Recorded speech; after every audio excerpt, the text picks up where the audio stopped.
Talakadu police ಠಾಣೆಯ inspector ಆದ ಶ್ರೀ ಶಿವನಂಜ ಶೆಟ್ಟಿಯವರು ಅಧಿಕಾರ ವಹಿಸಿಕೊಂಡ ಬಳಿಕ ತಲಕಾಡು ಪೊಲೀಸ್ ಠಾಣೆಯ ವ್ಯಾಪ್ತಿಯಲ್ಲಿ ಅಕ್ರಮ ಚಟುವಟಿಕೆಗಳ ವಿರುದ್ಧ ಕಾರ್ಯಾಚರಣೆಗಳು ತೀವ್ರಗೊಂಡಿರುವುದು ಸಾರ್ವಜನಿಕರ ಗಮನ ಸೆಳೆತಾ ಇದೆ. ಇತ್ತೀಚೆಗೆ ನಡೆದ ಕಾರ್ಯಾಚರಣೆಯಲ್ಲಿ ಸರಿಸುಮಾರು 4 ಕೆಜಿ ಗಾಂಜಾವನ್ನ ವಶಪಡಿಸಿಕೊಂಡು ಆರೋಪಿಯನ್ನ ಕಾನೂನಿನ ವಶಕ್ಕೆ ನೀಡಲಾಗಿತ್ತು. ಈ ಕಾರ್ಯಾಚರಣೆ ಮೂಲಕ ಮಾದಕ ವಸ್ತುಗಳ ಅಕ್ರಮ ಸಾಗಾಣಿಕೆಯನ್ನ ಸಂಪೂರ್ಣವಾಗಿ ನಿರ್ಮೂಲನೆ ಮಾಡಲೇಬೇಕು ಎಂಬ ಮಹತ್ವದ ಹೆಜ್ಜೆಯನ್ನಿಟ್ಟ ತಲಕಾಡು ಠಾಣೆಯ ನಿರೀಕ್ಷಕರಾದ ಶ್ರೀ ಶಿವನಂಜ ಶೆಟ್ಟಿಯವರು ಶಾಲಾ ಕಾಲೇಜುಗಳಲ್ಲಿ ಮಕ್ಕಳಿಗೆ ಅರಿವು ಮೂಡಿಸುವ ಕಾರ್ಯಕ್ರಮವನ್ನ ಮಾಡುತ್ತಲೇ ಇದ್ದಾರೆ. ಇದರ ಬೆನ್ನಲ್ಲೇ ಮತ್ತೊಂದು ಕಾರ್ಯಾಚರಣೆಯಲ್ಲಿ ತೊಡಗಿದ್ದ ಶ್ರೀ ಶಿವನಂಜ ಶೆಟ್ಟಿಯವರ ತಂಡ ಅಕ್ರಮವಾಗಿ ಮರಳು ಸಾಗಿಸುತ್ತಿದ್ದ ಲಾರಿಯನ್ನ ವಶಕ್ಕೆ ಪಡೆದು ತನಿಖೆ ಆರಂಭಿಸಿದ್ದಾರೆ. ನದಿ ತೀರ ಪ್ರದೇಶಗಳಲ್ಲಿ ನಡೆಯುತ್ತಿರುವ ಅಕ್ರಮ ಮರಳು ಸಾಗಾಣಿಕೆಗೆ ಕಡಿವಾಣ ಹಾಕುವ ನಿಟ್ಟಿನಲ್ಲಿ ಪೊಲೀಸ್ ಇಲಾಖೆ ನಿರಂತರವಾಗಿ ನಿಗಾ ವಹಿಸಿದೆ. ಕಾನೂನುಬಾಹಿರ ಚಟುವಟಿಕೆಗಳ ವಿರುದ್ಧ ಯಾವುದೇ ರಾಜಿ ಇಲ್ಲ ಎಂಬ ಸಂದೇಶವನ್ನ ಈ ಕಾರ್ಯಾಚರಣೆಗಳು ಸಾರುತ್ತಿವೆ. ಅಕ್ರಮ ಚಟುವಟಿಕೆಗಳಲ್ಲಿ ತೊಡಗುವವರ ವಿರುದ್ಧ ಕಾನೂನು ಪ್ರಕಾರ ಕ್ರಮ ಕೈಗೊಳ್ಳಲಾಗುವುದು ಎಂದು ಪೊಲೀಸ್ ಇಲಾಖೆ ಎಚ್ಚರಿಕೆ ನೀಡಿದೆ.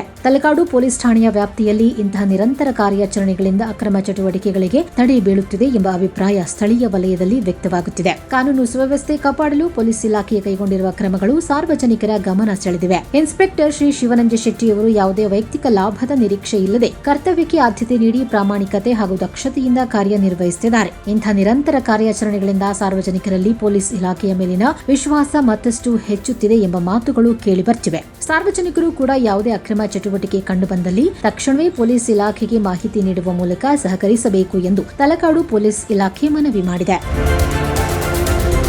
ಹೆಚ್ಚಿನ ಸುದ್ದಿಗಳಿಗಾಗಿ ನೋಡ್ತಾ ಇರಿ ಜನಸ್ನೇಹಿ ನ್ಯೂಸ್, ಸದಾ ನಿಮ್ಮೊಂದಿಗೆ.